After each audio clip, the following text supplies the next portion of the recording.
Estás escuchando La Palabra de Verdad con el pastor Martín Portillo. Y el calor en el invierno. Tu palabra.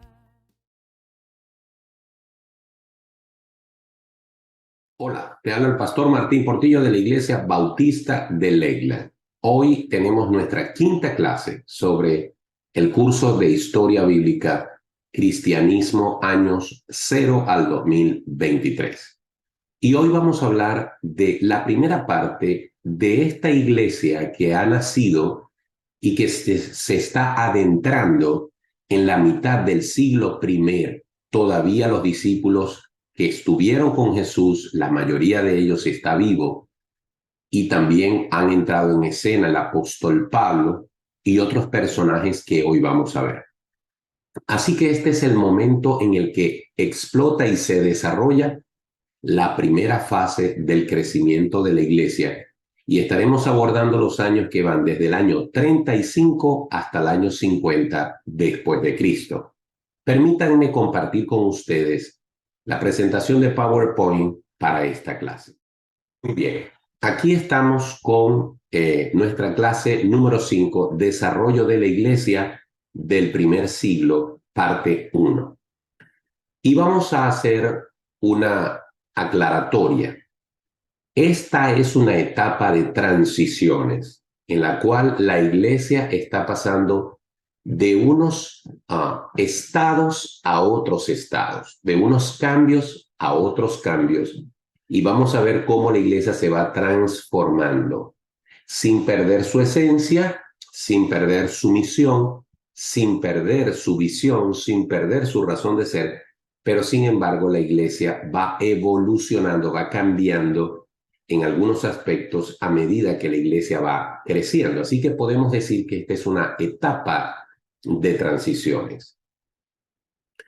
Lo primero que tenemos que decir es que este periodo que hoy vamos a estudiar abarca desde el año 35 después de Cristo hasta el año 50 después de Cristo.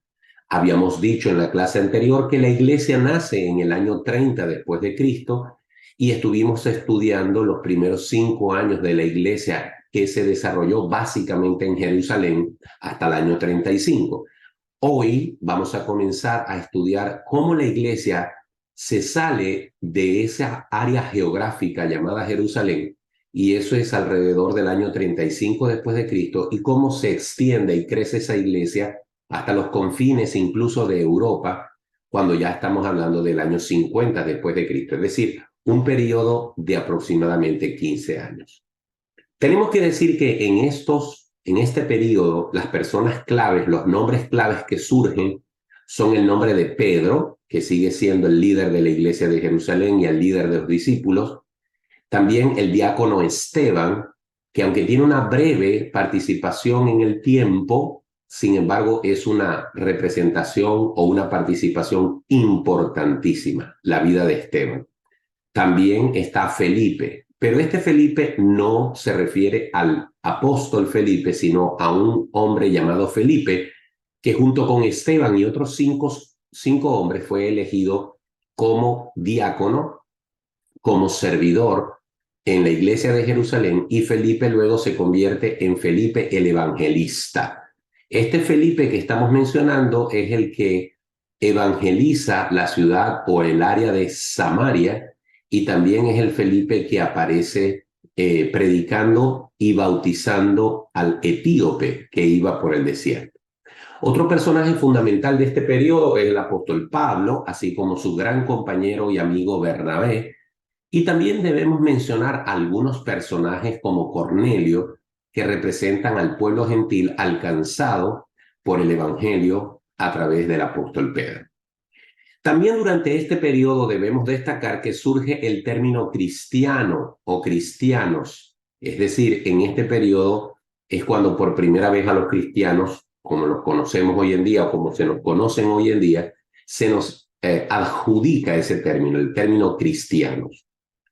También la iglesia cambia sustancialmente porque al principio la mayoría eran de nacionalidad judía, pero al final de este periodo, es decir, a mitad del siglo I, los gentiles son una abrumadora mayoría dentro de la iglesia cristiana en todo el mundo.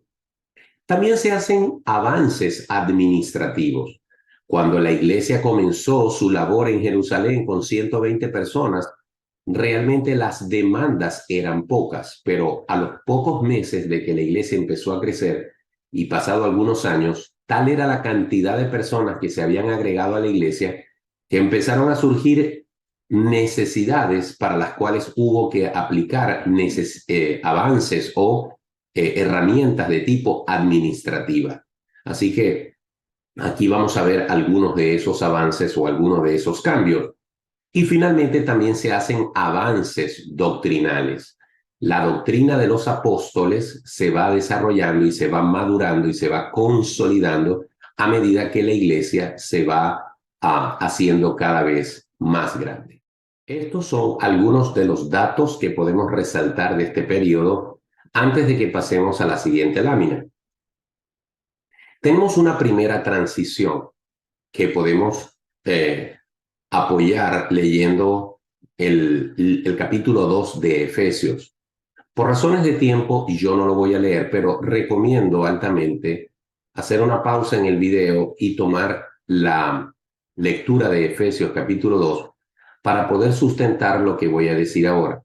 La iglesia cristiana tenía que tomar una decisión y su primera transición consiste en permanecer en Jerusalén siendo una iglesia o una secta más del judaísmo, o abrir sus puertas para que todos los hombres y mujeres que escucharan el evangelio y fuesen transformados por el evangelio pudiesen convertirse en la iglesia del Señor Jesucristo.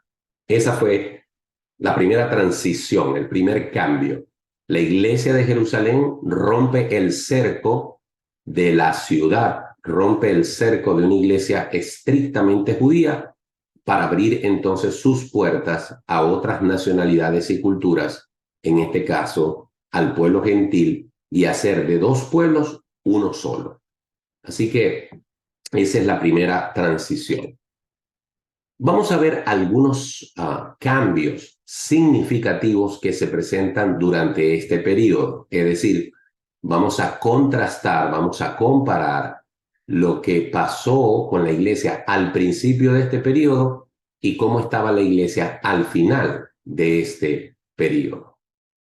Por ejemplo, al principio de este periodo del año 35, podemos decir que la iglesia estaba concentrada en Jerusalén, pero al final del periodo, 15 años después, la iglesia se había esparcido por toda Asia Central e incluso ya se estaba introduciendo en Europa. Al principio de este periodo, año 35 después de Cristo, el dominio del idioma dentro de la iglesia era el hebreo y arameo, porque era el idioma que hablaban los judíos. Pero a medida que fueron ocurriendo cambios en la iglesia y la iglesia fue creciendo, el idioma que dominó la iglesia fue el idioma griego. Por eso es que el Nuevo Testamento está escrito en griego y no en hebreo. Al principio de este periodo vemos que la mayoría absoluta eran judíos dentro de la iglesia, pero al final de este periodo son los gentiles los que representan la mayoría, y así ha sido desde entonces. Los pueblos no judíos se convirtieron en la membresía mayoritaria de la iglesia. Además, para el principio de este periodo, el evangelio, el plan de salvación, la gracia, era de alguna manera relacionada con el cumplimiento ortodoxo de la ley. Es decir, era común ver que dentro de la iglesia los cristianos judíos pensaban dentro de sus mentes y sus corazones que había que cumplir con la ley como un requisito para ser salvo. Eso lo vamos a ver dentro de unos minutos. Mientras que con el paso del tiempo, la doctrina de la gracia demostró que la salvación depende exclusivamente de la gracia del Señor, que la salvación no es por obras y que la salvación es un regalo que Dios da.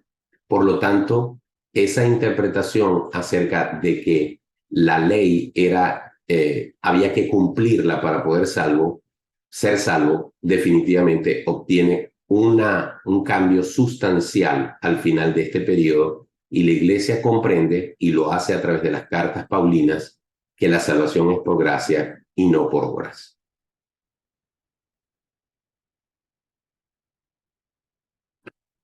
En este periodo también se presentan conflictos. Cuando vamos al libro de los Hechos, notamos que hay un problema que se manifiesta dentro de la iglesia, y era que había una desigualdad en la atención de las viudas.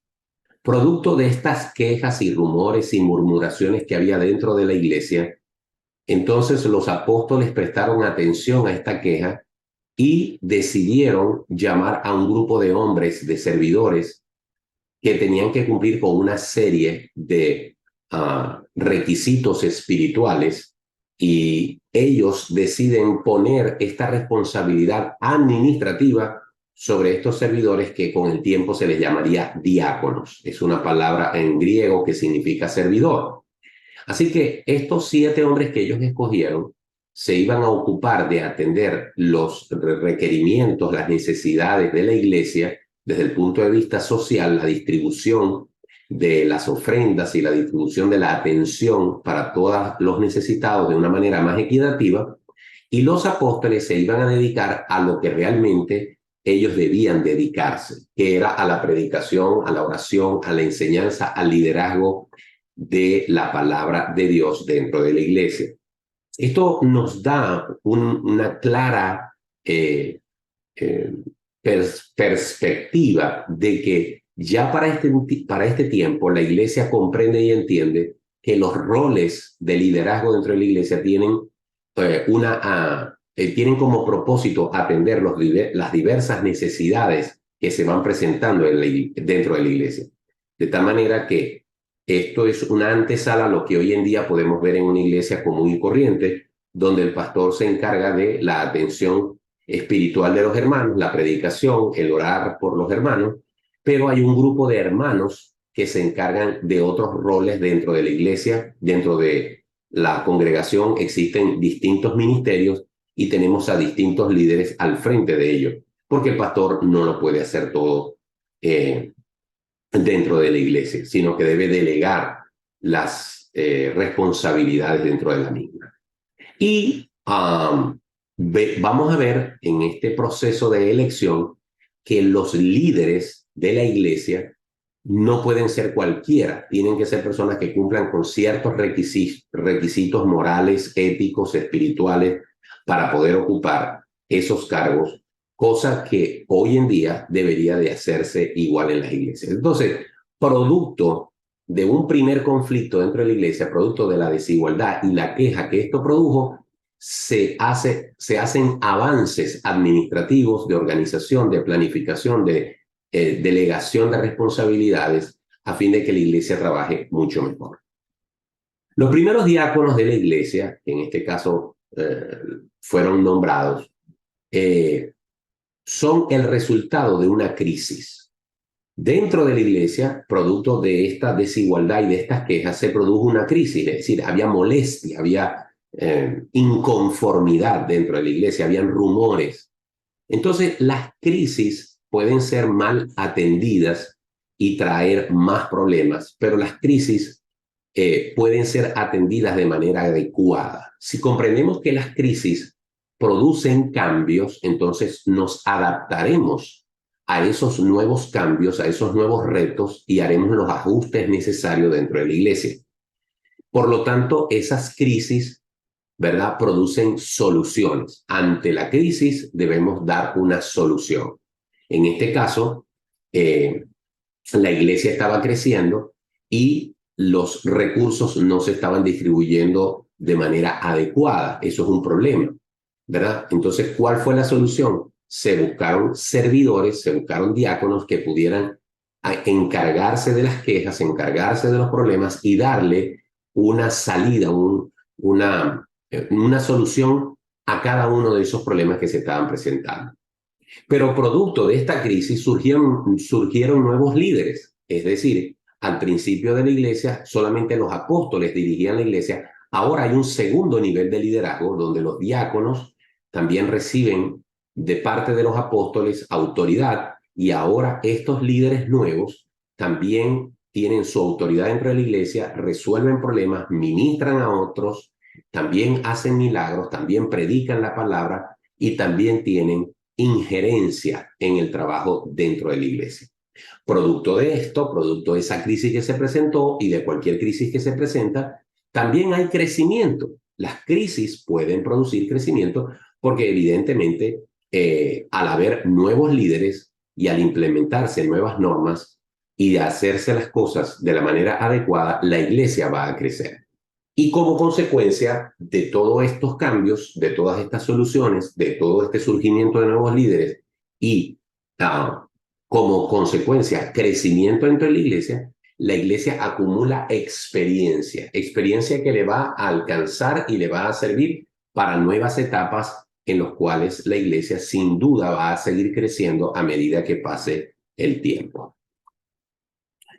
Uno de estos líderes, Esteban, es el líder que nos modela al laico ideal. ¿Qué es un laico? Un laico es una persona que participa dentro de la iglesia, pero que no es un clérigo, no es el pastor, no es alguien que está ordenado al ministerio, sino que es una persona que participa de la iglesia sin ser ministro, sin ser un pastor a tiempo completo, a tiempo parcial. Los laicos deben tener ciertas características para que realmente puedan hacer un trabajo desde el punto de vista espiritual dentro de la iglesia. Por lo tanto, los líderes tienen que ser hombres como Esteban, llenos de fe, llenos del Espíritu Santo, deben conocer las Escrituras, deben ser conocedores de la doctrina. Alguien podría decir, pero bueno, conocer la Escritura y conocer la doctrina no es lo mismo. No, no es lo mismo. Usted puede saber mucha Biblia, pero no necesariamente puede saber explicarla. Es decir, una cosa es conocerse las Escrituras, saber cómo está estructurada la palabra de Dios, conocer los libros de la Biblia y conocer muchos temas de la Biblia, pero si usted no conoce la doctrina, usted no va a entender, ¿verdad?, cuál es el Evangelio y sobre cuáles pilares doctrinales descansa la iglesia. Evidentemente, esta doctrina está basada en la Biblia, pero no basta tener un conocimiento de los libros de la Biblia o de versículos, sino cómo está estructurada la teología de la iglesia, la doctrina de la iglesia. Los líderes de la iglesia deberían de ser conocedores básicos de la doctrina. También Esteban demostró ser un hombre valiente, determinado, que no tuvo temor cuando fue puesto preso y fue acusado falsamente para apedrearlo. Él se mantuvo firme en su posición y frente a todos los que lo acusaban, él tuvo la capacidad de mantener la sindéresis, de exponer sus argumentos e incluso de hacer acusaciones en contra de aquellos que lo atacaban. Y cuando digo acusaciones me refiero a que les señaló de forma clara que ellos estaban yendo en contra del mismísimo Dios. Por supuesto, fue apedreado, fue lapidado y podemos decir sin duda alguna que Esteban fue el primer mártir de la iglesia. Pero también Esteban manifestó misericordia y compasión, porque incluso siendo apedreado, él mantuvo una actitud espiritual maravillosa, incluso pidiéndole a Dios que no les tomara en cuenta a sus apedreadores su pecado, porque lo hacían por ignorancia. Así que en este sentido, Esteban representa o emula, más bien, imita al Señor Jesucristo cuando en la cruz dijo, Padre, perdónalos porque no saben lo que hacen. Esteban hizo algo similar pidiendo perdón por sus asesinos. Y finalmente, Esteban era un hombre que estaba dispuesto a pagar el precio. Y en la iglesia necesitamos hoy en día y siempre que hayan hombres y mujeres dispuestos a pagar el precio. Mucha gente no se compromete con la iglesia porque está trabajando en sus trabajos seculares, porque dicen de forma consciente o inconsciente, dicen, para eso tenemos un pastor, para eso le pagamos, para que él haga el trabajo, pero no se dan cuenta que el trabajo de la iglesia es un trabajo que debemos hacer todos y debemos estar dispuestos a pagar el precio como lo hizo Esteban. Muy bien. Una de las cosas que notamos, además de la aparición de Esteban, que como dije fue muy breve, pero fue muy impactante dentro de la iglesia, otro personaje que surge es Felipe.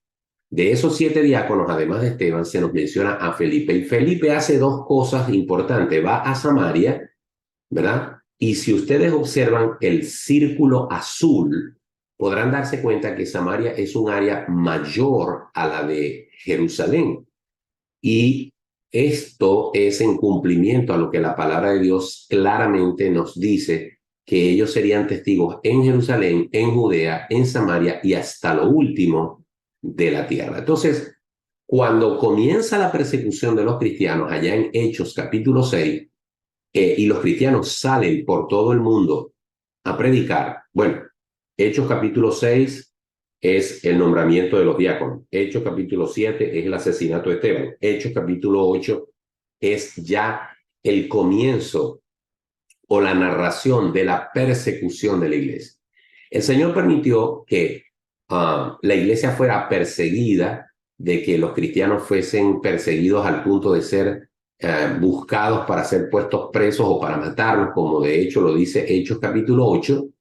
Y los cristianos empezaron a huir de Jerusalén y se expandieron a las áreas más cercanas como Samaria y Judea. Así que allí en ese círculo azul vemos más o menos el área en el cual los cristianos empezaron a expandirse. Felipe va a Samaria específicamente y empieza a predicar la palabra de Dios allí en el norte de Jerusalén, en la zona de Samaria. De hecho, tan impactante fue el trabajo que hizo Felipe allí en Samaria. Estamos hablando de la primera parte de Hechos capítulo 8.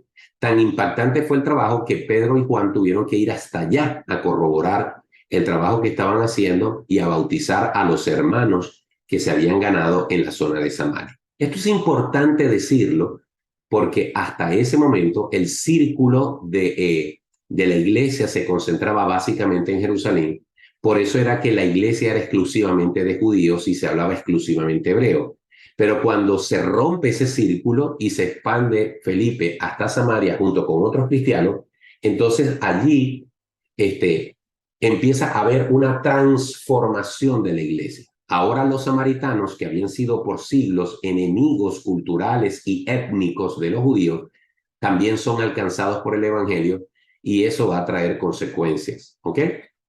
También el Señor Jesús ordena a Felipe que vaya hacia el sur, hacia el camino que es desierto, y en ese camino hacia el sur se consigue con un hombre que la Biblia lo identifica como un etíope, un eunuco, que iba leyendo el libro de Isaías, y Felipe a partir de esa escritura lo evangeliza, lo discipula y lo bautiza. Lo cual nos muestra una manifestación de cómo el círculo de Jerusalén ya ha sido roto, y así como Felipe predicó en Samaria, también está predicando ahora en Judea, es decir, hacia el sur. De hecho, se piensa, se cree, hay indicios de que esa evangelización que hizo Felipe de un solo hombre llamado el etíope o el eunuco, de alguna manera tuvo una repercusión en el futuro en África, porque posiblemente este hombre llevó a Etiopía el mensaje del evangelio con el cual había sido convertido y había sido bautizado. Es decir, el Señor se está encargando de cumplir lo que la iglesia incluso se había retrasado en cumplir. El Señor los está forzando para que salgan de Jerusalén y se vaya cumpliendo la promesa de que serían testigos en Jerusalén, en Judea, en Samaria y hasta lo último de la tierra. De hecho, en este mapa podemos ver que si lo notamos, hay un círculo grandísimo de color verde punteado, ¿verdad? Y ahí se nos representa cómo el evangelio fue alcanzando toda esa zona del oeste de Asia Menor, que hoy en día es Turquía, e incluso el mensaje del evangelio llegó hasta Roma, hasta lo que hoy en día es Europa. En este mapa también podemos ver algunas ciudades importantes. Podrán notar en la parte inferior derecha la ciudad de Jerusalén. Podrán notar que Samaria está un poco hacia el norte, donde dice Gaza está hacia el sur, más o menos en esa zona fue donde Felipe le predicó al etíope, ¿verdad? Está la ciudad de Jope, donde llegó a estar Pedro, y allí en Jope lo mandó a buscar Cornelio, que vivía un poco más al norte, en Cesarea. Para los efectos del mapa que estamos viendo, estamos hablando de la esquina inferior derecha del mapa. Está Jerusalén, está Samaria, está Gaza, está Jope y está Cesarea. En Cesarea vivía Cornelio, y en Jope estaba descansando, estaba hospedado Pedro, y allí fue donde lo mandó a buscar Cornelio, según lo que el ángel le dijo. Ok, hay una conversión de los gentiles representada por Cornelio, por eso lo mencionamos al principio de la clase de hoy. Cornelio representa al pueblo gentil. Pedro ya estaba empezando a romper paradigmas, porque Pedro, cuando es encontrado por los siervos de Cornelio que lo manda a buscar con unos siervos, lo consiguen en casa de un Simón llamado Simón el Curtidor. Y el hecho de que Pedro estuviese quedándose en la casa de un curtidor significa que Pedro ya no tenía aquella ortodoxia con respecto al asunto de la ley, porque para los judíos un curtidor de pieles, un taxidermista, un hombre que trabaja con cadáveres de animales para quitarles, para desollarlos, para quitarles la piel, una persona con esa profesión era una persona inmunda. El hecho de que Pedro viviera en casa de un curtidor no era concebible unos años atrás dentro de la mentalidad judía, pero evidentemente Pedro estaba allí. Fue en esa casa donde Pedro también tuvo un sueño, donde vamos a decirlo, un lienzo bajaba del cielo y se mostraba con distintos animales impuros o impuros para los judíos, y el Señor le dice, mata y come, y es la famosa historia donde Pedro dice, no, Señor, porque yo no voy a comer de nada impuro, y el Señor le dice, no llames impuro lo que yo he creado. Y es una representación de que pronto Pedro se va a conseguir con un paradigma o un segundo paradigma que va a tener que romper, y es que el evangelio es también para los gentiles. Así que Dios ha estado trabajando para esta conversión de los gentiles a través de Esteban, a través de Felipe, a través de Pedro, a través de Pablo, a través de Bernabé. Él ha tomado estos hombres para que el evangelio pueda llegar hacia los gentiles también. Muy bien, la conversión de Pedro en Hechos capítulo 11 representa en una forma tremenda, una forma simbólica, la conversión de la primera tanda de hombres y mujeres que, sin ser judíos, también el evangelio era para ellos. Pero eso encendió alarmas. ¿Por qué? Porque la iglesia de Jerusalén le pareció inaceptable, como le parecía a Pedro al principio, le parecía inaceptable que hombres gentiles, que ellos los consideraban indignos, los consideraban incircuncisos, ahora fueran receptáculos, fueran también beneficiarios del evangelio con el que ellos habían sido también beneficiados.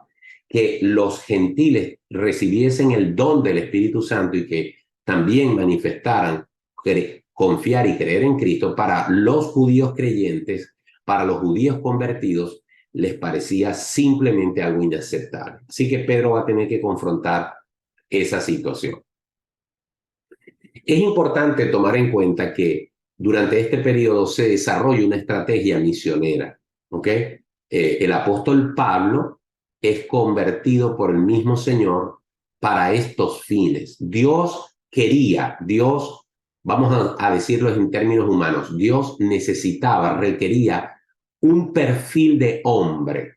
Y cuando digo necesitaba, no es que Dios estaba dependiendo de Pablo, sino que Dios actúa a través de los hombres. Y él necesitaba un hombre con ciertas características, y Pablo era esa persona. Era un celoso judío era un hombre versado en la cultura judía, conocedor de las escrituras judías, hablaba hebreo, conocía la cultura judía, tenía la nacionalidad judía, era un fiel cumplidor de la ley, ¿okay? Tenía un celo súper apasionado por defender la ley, por defender a Moisés, por defender la cultura y la religión judaica, ¿verdad? Pero al mismo tiempo era un hombre que se había formado a los pies de Gamaliel, pero era un hombre que también conocía perfectamente la cultura romana, la cultura helénica, hablaba griego, tenía doble nacionalidad. De tal manera de que Pablo definitivamente podía ser, y de hecho fue, una herramienta fundamental en las manos de Dios. Básicamente, Dios lo que hizo con Pablo, perdón, fue que lo invirtió. Es decir, toda la pasión, toda la energía, todo el deseo, toda la entrega que Pablo tenía en defensa del judaísmo, Dios la invirtió y la orientó hacia la defensa del evangelio. Y por eso Pablo estuvo dispuesto a dar su propia vida por el evangelio y llegó a decir, para mí el vivir es Cristo y el morir es ganancia. Eso es parte de la estrategia misionera que Dios había diseñado para que el evangelio pudiera esparcirse por todo el mundo. También surgen hombres con un perfil parecido al de Pablo, como el de Bernabé, que también tenían esa cultura judía, ese conocimiento del judaísmo, porque eran judíos, tenían ascendencia judía, aunque Bernabé había nacido en Chipre, como Saulo había nacido en Tarso, fuera de Jerusalén o fuera de Israel. Sin embargo, tenían la cultura, la religión y sobre todo la sangre judía, pero conocían también el mundo helénico. Y Bernabé y Saulo fueron dos misioneros muy, muy, muy influyentes precisamente porque tenían esa capacidad de conectarse con los pueblos gentiles. Los dos conocían griego, conocían la cultura helénica, tenían como estrategia que siempre llegaban a las sinagogas, predicaban siempre, arrancaban predicando, ellos llegaban a una ciudad, buscaban la sinagoga judía más cercana y ahí se metían, y como ellos eran judíos tenían derecho a hablar, no importa lo que fueran a decir, a ellos había que darle el derecho de hablar al momento de predicar.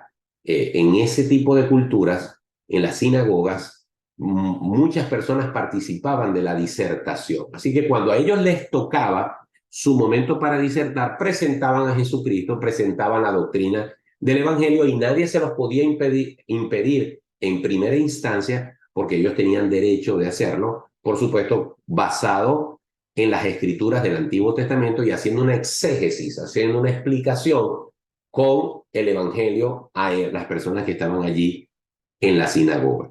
Otra parte de la estrategia misionera de estos dos hombres era que ellos fundaban una iglesia, se quedaban un tiempo allí, preparaban a los líderes y una vez que sentían que todo estaba consolidado, entonces dejaban esos líderes allí y seguían hacia una siguiente o seguían hacia otra ciudad y allí hacían lo mismo.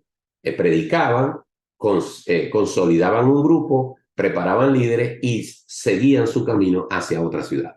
Pero algo interesante que todavía se sigue practicando el día de hoy, cuando ellos llegaron a Derbe, que era una ciudad relativamente cerca de Antioquía, de donde ellos habían salido originalmente y era su destino final, regresar a Antioquía, a pesar de lo cerca que estaban de Antioquía, decidieron regresar y dar la vuelta por donde habían estado anteriormente. Permítanme mostrarles el mapa para que lo vean.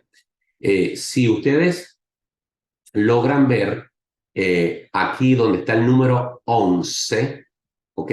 Donde está el número 11, hasta ahí llegaron ellos. Ellos salieron desde Antioquía, que está allí en el punto rojo grandote, ¿verdad? Ellos salen de Antioquía hacia el oeste y van pasando por diversas ciudades y luego llegan aquí a la ciudad de Derbe. Cuando llegan, estamos hablando del primer viaje misionero. Cuando ellos llegan a la ciudad de Derbe, ellos, en vez de irse a Antioquía, que la tenían aquí cerquita, ¿verdad? Ellos regresan por todas las ciudades donde ya habían estado y luego es cuando regresan a Antioquía. La idea era poder verificar que todo el trabajo que habían estado haciendo en las iglesias, esas iglesias estaban dando frutos. Es decir, que nosotros no debemos dejar a la iglesia sola. Bueno, aquí tengo otro mapa donde muestro lo mismo. Aquí está la ciudad de Antioquía y de ellos salieron de allí hacia el oeste y hacen toda esta vuelta y cuando llegan aquí a Derbe, en vez de pasarse a Antioquía de una vez, se regresan por el mismo camino que habían venido y pasan por las mismas ciudades para regresar finalmente a Antioquía un tiempo después, pero habían repasado todo el trabajo que habían hecho previamente. Bien, ya dijimos que hubo una primera transición. ¿Cuál fue la primera transición? La iglesia pasó de ser una iglesia judía a una iglesia de corte gentil, es decir, una iglesia que había derrumbado sus paredes para darle cabida al pueblo gentil. Y Dios, de los dos pueblos, del pueblo gentil y del pueblo judío, hizo uno solo. ¿Cuál es la segunda transición? La segunda transición es que este cambio, esta inclusión de los gentiles, evidentemente trae un choque de culturas y de religión. ¿Por qué? Porque muchas de las comidas, muchas de las fiestas, muchas de las costumbres que se celebraban en el judaísmo pretendían por algunos ser impuestas a los hermanos gentiles. Es decir, muchos cristianos gentiles, cristianos judíos que practicaban la ley, que se circuncidaban, que no comían ciertas comidas, que guardaban el sábado, etcétera, etcétera, pretendían que si un gentil se convertía al evangelio, tenía entonces que también adoptar cada una de las normas y de las leyes judías. Eso trajo un conflicto y trajo una molestia en Pablo y en Bernabé, que siendo judíos entendían que la ley no se les podía imponer a los gentiles. Entonces, este conflicto fue llevado a la iglesia de Jerusalén. Y ahí es donde vemos en Hechos, capítulo 15, donde se desarrolla lo que se llama el concilio de Jerusalén. Este primer concilio básicamente es la iglesia reunida con los apóstoles, con Pablo, con Bernabé, y ahí se hace todo el planteamiento. Palabras más, palabras menos, en ese concilio lo que se resuelve es lo siguiente.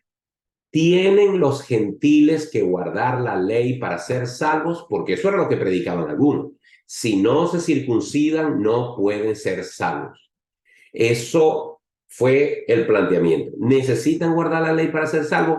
Y al final del capítulo 15 se resuelve por parte de la iglesia que no es necesario cumplir con todos los protocolos de la ley para ser salvos, sino que la salvación es por fe en Cristo Jesús.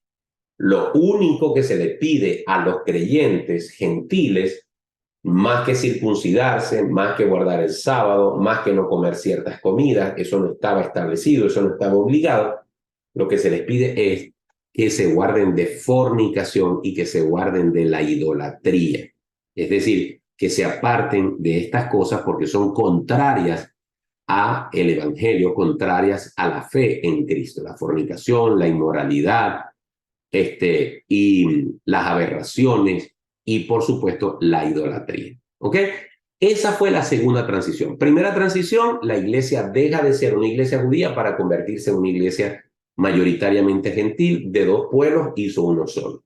Y segunda transición, producto de este cambio, producto de esta evolución de una iglesia que choca con la cultura judía y la cultura griega, ¿verdad? Entonces, los cristianos de corte judío podían seguir practicando y celebrando su judaísmo sin poner su confianza en eso para ser salvos, y a los gentiles no se les podía imponer esas normas y esas fiestas judaicas como un requisito para ser salvos. Los invito a leer en Gálatas capítulo 2, versículo 1 al 10. Bien, eso básicamente es nuestra clase por esta ocasión. Hago un breve resumen. Este es un periodo que va desde el año 35 hasta el año 50, 15 años. La iglesia que comienza en ese año 35 es una iglesia mayoritariamente judía, termina en ese periodo en el año 50 siendo una iglesia mayoritariamente gentil, una iglesia donde se hablaba más hebreo y al final termina hablándose griego, una iglesia que había comenzado con un grupo pequeño, 2.000, 3.000 personas en Jerusalén, ahora son miles y miles en toda Asia Menor y parte de Europa, donde surgen nombres, donde Pablo y Bernabé tienen una preponderancia misionera importante. Ellos rompen todos los esquemas y van a distintas ciudades y predican a Cristo en distintas circunstancias. Utilizan las sinagogas como punto de encuentro para predicar. El Señor mismo se encargó de mover a hombres como Felipe. Vemos a Esteban como el modelo de un laico que todos los cristianos deberíamos de aspirar a ser como Esteban.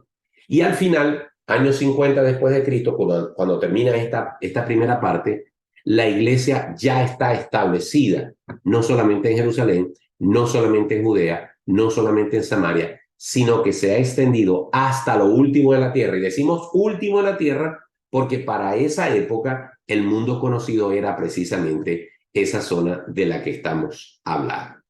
Así que para la próxima clase, Dios mediante, entonces en la segunda parte estaremos viendo a la iglesia terminando el año 100, el primer siglo de la iglesia. ¿Qué tiene de importante esto? Bueno, que para el año 100 todos los apóstoles ya han muerto. Ya murió Pedro, ya murió Juan, ya murió Mateo, ya murió Felipe, ya murieron todos. Ya han fallecido todos estos hombres. Quedan algunos que conocieron a esos hombres, algunos discípulos, y empiezan a surgir nombres que son los que vamos a llamar más adelante los padres de la iglesia. Estaba el Señor Jesucristo, el que fundó la iglesia, estaban los apóstoles, que son los que fundaron o los que sostuvieron la doctrina de la iglesia, consolidaron la iglesia doctrinalmente, teológicamente, administrativamente, y luego pasamos a una siguiente fase donde vienen los padres de la iglesia. Así que importantísimo este último periodo de los 50 años finales del siglo I para luego adentrarnos en la evolución de la iglesia hasta el tiempo de hoy. Esta es nuestra clase.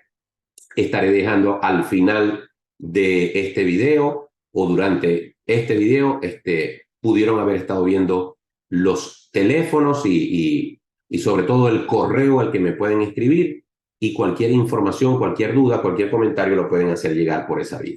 Un placer, que Dios les bendiga y gracias por su tiempo. Tu palabra